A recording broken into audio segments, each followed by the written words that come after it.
Hujambo. Kama unataka kujua shinikizo la damu la kawaida katika mwili wa binadamu, watu wanajua kuhusu shinikizo la juu la damu, hypertension. Dhamani za kawaida za shinikizo la damu wakati daktari anapopima kwa kutumia mkanda kwenye mkono, dhamani ya juu inaitwa shinikizo la systolic na dhamani ya chini inaitwa shinikizo la diastolic. Shinikizo la systolic ni pale moyo unapopiga na damu inasukumwa nje, hapo ndipo shinikizo linatengenezwa. Hicho ndicho kinachoitwa shinikizo la systolic. Shinikizo la diastolic ni pale moyo unapopumzika na mishipa yote ya damu pia inarelate, hivyo linaitwa shinikizo la diastolic. Kama unataka kujua dhamani yake, kwa kawaida ya juu ni 120 na ya chini ni 80. Wengi wenu mnajua kwamba 120 kwa 80 inachukuliwa kama shinikizo la kawaida kwa binadamu yeyote mwenye umri zaidi ya miaka 18.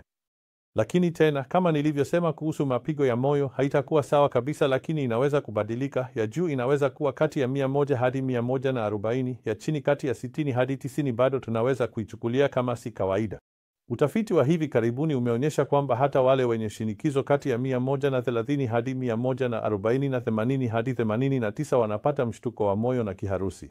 Kwa hiyo, miongozo ya karibuni imesema chochote kilicho zaidi ya 130 kwa 80 kinapaswa kuchukuliwa kama shinikizo la juu la damu, hypertension. Na miongozo ya hivi karibuni imeweka chochote kilicho zaidi ya 120 kwa 70 kama shinikizo la damu lililopanda. Sio kwamba tayari ni hali isiyo ya kawaida, lakini uko kwenye hatari ya kupata matatizo. Ndiyo maana neno hili jipya la shinikizo la damu lililopanda limeanzishwa pia.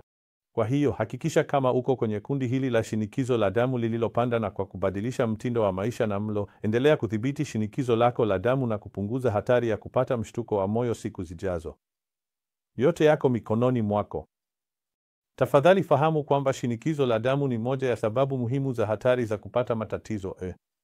Lakini kama utaweza kuzuia lisifike huko, unaweza kila wakati kuzuia mshtuko wa moyo na kiharusi kutokea.